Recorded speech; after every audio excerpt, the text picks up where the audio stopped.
وَلَقَدْ يَسَّرْنَا الْقُرْآنَ لِلذِّكْرِ فَهَلْ مِن مُّدَّكِرٍ الحمد للہ وکفى وسلام علی عباده الذین اصطفى اما بعد فاعوذ باللہ من الشیطان الرجیم بسم اللہ الرحمن الرحیم ووارث سلیمان داؤد وقال یا ایھا الناس علمنا منطق الطیر وأوتینا من كل شيء ان هذا لهو الفضل المبین۔ اور داؤد علیہ السلام کی وفات کے بعد ان کے قیام مقام حضرت سلیمان علیہ السلام ہوئے اور انہوں نے کہا کہ اے لوگو، ہم کو پرندوں کی بولی سمجھنے کی تعلیم دی گئی ہے اور ہم کو سامان سلطنت کے متعلق ہر قسم کی ضروری چیزیں دی گئی ہیں، اور واقعی یہ اللہ تعالیٰ کا بڑا فضل ہے، واضح فضل ہے۔ وحشر لسلیمان جنودہ من الجن والانس والطیر فهم یوزعون۔ اور سلیمان علیہ السلام کے لیے جو ان کا لشکر جمع کیا گیا، ان میں جن بھی تھے اور انسان بھی تھے اور پرندے بھی کثرت سے تھے،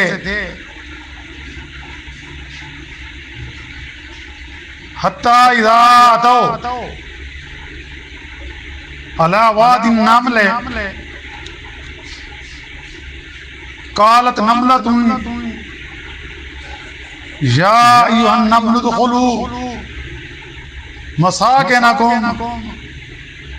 لا یأتمنکم سلیمان وجنودہ وہم لا یشعرون۔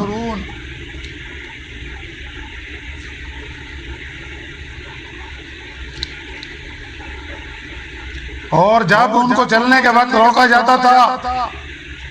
یہاں تک کہ جب وہ چیمٹیوں کے ایک میدان میں آئے تو ایک چیمٹی نے دوسری چیمٹیوں سے کہا کہ اے چیمٹیوں، اپنا سوراخوں میں جا گھسو، کہیں تم کو سلیمان علیہ السلام اور اس کا لشکر بے خبری میں کچل نہ ڈالے۔ سبحان ربک رب العزت عما یصفون وسلام علی المرسلین والحمد للہ رب العالمین۔ اللہم صلی علی سیدنا محمد وعلی آلہ وصحابہ وسلم۔ پارہ 19واں سورۃ النمل کی آیات مبارکہ 16، 17 اور 18 کی تلاوت کی گئی ہے اور اس کا ساتھ ترجمہ بھی کیا گیا ہے۔ جیسا کہ گزشتہ آیات میں حضرت داؤد علیہ السلام اور سلیمان علیہ السلام کی صفت شکر گزاری کو بتلایا گیا تھا کہ اللہ تعالیٰ نے ان کو جو علم و کمال عطا فرمائے، اتنی بڑی سلطنت عطا فرمائی، اس پر وہ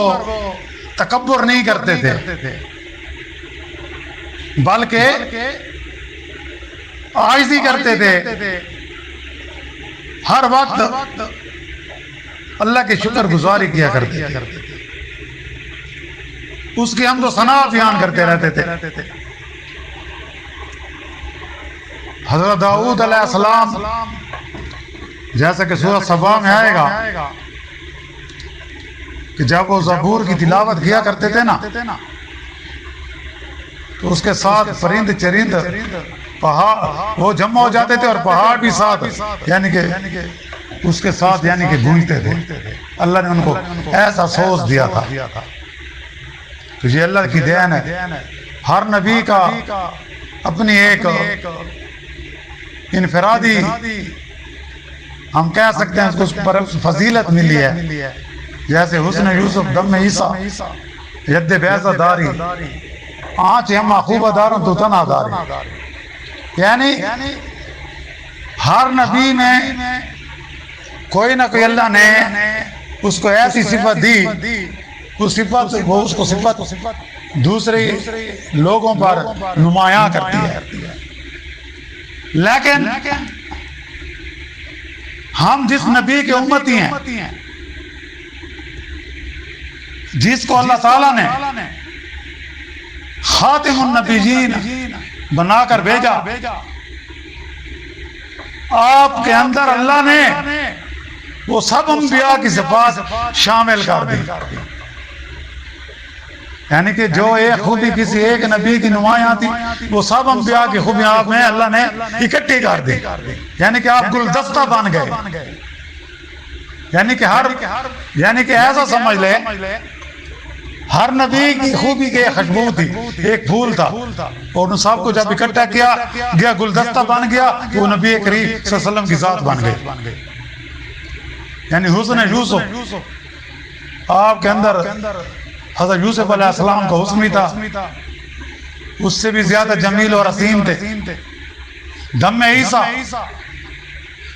سے کیا مراد ہے کہ حضرت عیسیٰ علیہ السلام کو جو اللہ نے معجزہ دیا تھا کہ وہ زندوں کو مردہ کر دیتے تھے، کوڑی جو تھا اس کو تندرست کر دیتے تھے، اندھوں کو بینا کر دیتے تھے۔ حسن یوسف دم عیسیٰ ید بیضہ داری، ید ہاتھ کو کہتے ہیں، بیضہ لاٹھی کو، یہ حضرت موسیٰ علیہ السلام کا معجزہ تھا کہ جب ہاتھ کو بغل سے نکالتے تھے تو وہ چاند سے بھی زیادہ روشن ہوتا تھا، جب اپنی لاٹھی کو پھینکتے تھے تو ہستہ بن جاتی تھی۔ آنچ ہمہ خوبہ دارا، اس میں سے ہر ایک خوبی ایک میں ہے، تو تنہا داری، کہ اللہ نے ساری خوبیاں تمہیں آپ اکیلے میں رکھ دی۔ تو ہمیں تو اللہ کا شکر ادا کرنا چاہیے کہ اللہ نے ہمیں ایسے نبی کی امت میں پیدا کیا جس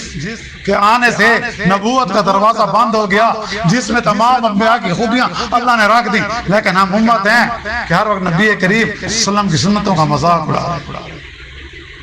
مسلمان بن کر خاص کر ہمارا نوجوان طبقہ ٹک ٹاک پر دیکھیں کہ قول اور فعل کا تضاد ہے، تو اللہ تعالیٰ ہمیں ہدایت دے اور ہمیں صحابہ والا ایمان عطا فرمائے کہ جو نبی کریم صلی اللہ علیہ وسلم کے زبان مبارک سے جو لفظ نکلتا تھا اس پر وہ فوراً عمل کر دیتے تھے، یہ نہیں سوچتے تھے کہ میں اس پر سوچوں گا یا جب مجھے موقع ملے گا یا میں مصروف ہوں۔ تو اب یہ جو آیات مبارکہ پڑھی گئی ہیں اس میں حضرت داؤد علیہ السلام کے وارث حضرت سلیمان علیہ السلام کا ذکر ہے کہ حضرت سلیمان علیہ السلام جو تھے وہ حضرت داؤد علیہ السلام کے بیٹوں میں وارث بنے، جانشین بنے، اور اللہ نے ان کو بھی نبوت اور بادشاہت دونوں سے نوازا اور ملک ایسا عطا کیا جو پہلے آپ سے پہلے نہ کسی کو ملا تھا، نہ قیامت تک آپ کے بعد ایسی مملکت، ایسی حکومت، ایسی سلطنت کسی کو ملے گی۔ وہ کیا خوبی تھی آپ کی بادشاہت میں وہ کیا امتیاز تھا کہ جو کسی کو نہ ملا ہے نہ ملے گا، ایسا ملک عطا فرمایا، اور جنات، ہوا، چرند پرند کو آپ کے لیے مسخر فرما دیا، آپ کے تابع کر دیا۔ حضرت سلیمان علیہ السلام نے اللہ تعالیٰ کی نعمتوں کے اظہار میں فرمایا کہ یہ پورا ملک، یہ زبردست طاقت کہ انسان، جن، ہوا، چرند پرند سب میرے تابع فرمان ہیں، اور پرندوں اور جانوروں کی زبان جانے کا علم بھی مجھ کو اللہ نے عطا فرمایا کہ علمنا منطق الطیر اوتینا من کل شیء، کہ اللہ نے مجھے تعلیم دی کہ میں پرندوں کی زبان بھی سمجھتا ہوں۔ علمنا، ہمیں سکھایا، منطق الطیر، پرندوں کی بولی، اوتینا، اور ہمیں عطا کیا من کل شیء، ہر چیز۔ تو آگے کیا ہے؟ ان ھذا الفضل المبین، یہ میرے اللہ کا بڑا فضل ہے، واضح ہے۔ تو یہ سب خاص اللہ کا فضل و کرم ہے۔ یہ ایک عظیم شان سلطنت اور نبوت کے لیے جو چیزیں اور وہ جو سامان درکار تھے وہ سب اللہ نے اپنی قدرت سے مہیا کر دیے۔ یہ اللہ کا کھلا ہوا احسان ہے۔ آگے حضرت سلیمان علیہ السلام کے لشکر کی خصوصیت بتلائی گئی کہ ان کے لیے جو لشکر جمع کیا گیا اس میں انسان، اس میں جن، اس میں پرند اور چرند سب شامل ہوتے تھے، اور سب اپنی اپنی جگہ قرینے سے موجود رہتے تھے۔ جس کی جو جگہ مقرر تھی وہ وہی رہتا تھا، یعنی ایک ڈسپلن تھی، ایک نظم و ضابط تھا۔ لکھا ہے کہ آپ کے لشکر میں آپ سے قریب انسان ہوتے، پھر اس کے بعد جنات، اور پھر پرند آپ کے سروں پر رہتے تھے، گرمی میں سایہ کر لیتے تھے۔ ایک مرتبہ جب ان لشکروں کو لے کر حضرت سلیمان علیہ السلام کا ایک وادی سے گزر ہوا جس کو وادی نمل قرآن میں نام دیا گیا ہے، یعنی چیمٹیوں کی وادی، چیمٹیوں کا میدان، اور اس سورت کا نام بھی سورت النمل ہے، اور قرآنی ترتیب کے لحاظ سے 27 یعنی 27ویں نمبر پر ہے۔ تو حضرت سلیمان علیہ السلام کا جب اس میدان سے، اس وادی نمل سے گزر ہوا، یعنی چیمٹیوں کی وادی، چیمٹیوں کا میدان، جہاں چیمٹیوں نے اپنے بال بنایا رکھے تھے، بل بنا رکھے تھے، اپنی بستی بسا رکھی تھی، یعنی کہ ایسے سمجھو وادی نمل چیمٹی کا ایک شہر تھا۔ حضرت سلیمان علیہ السلام کے کان میں آواز آئی ایک چیمٹی کی، جو دوسری چیمٹیوں سے کہہ رہی تھی کہ اے چیمٹیوں، سلیمان علیہ السلام کا لو لشکر آ رہا ہے، ایسا نہ ہو کہ وہ تمہیں نہ دیکھیں اور بے خبری میں پاؤں کے نیچے مسل ڈالیں، اس لیے جلدی کرو اور اپنے اپنے گھروں میں گھس جاؤ، ورنہ آج تمہاری خیر نہیں، تمہاری خیر نہیں۔ جب سلیمان علیہ السلام نے اس چیمٹی کی بات سنی تو پھر آپ کا کیا رد عمل ہوا، انشاءاللہ اس کے بارے میں ہمارا کال کے درس میں ذکر ہوگا۔ وآخر دعوانا ان الحمدللہ رب العالمین۔ اللهم ربنا آتنا في الدنيا حسنة وفي الآخرة حسنة وقنا عذاب النار۔ ربنا تقبل منا إنك أنت السميع العليم وتب علينا إنك أنت التواب الرحيم۔ صلى الله تعالى على خير خلق محمد وآله وصحبه أجمعين برحمتك يا رب العالمين۔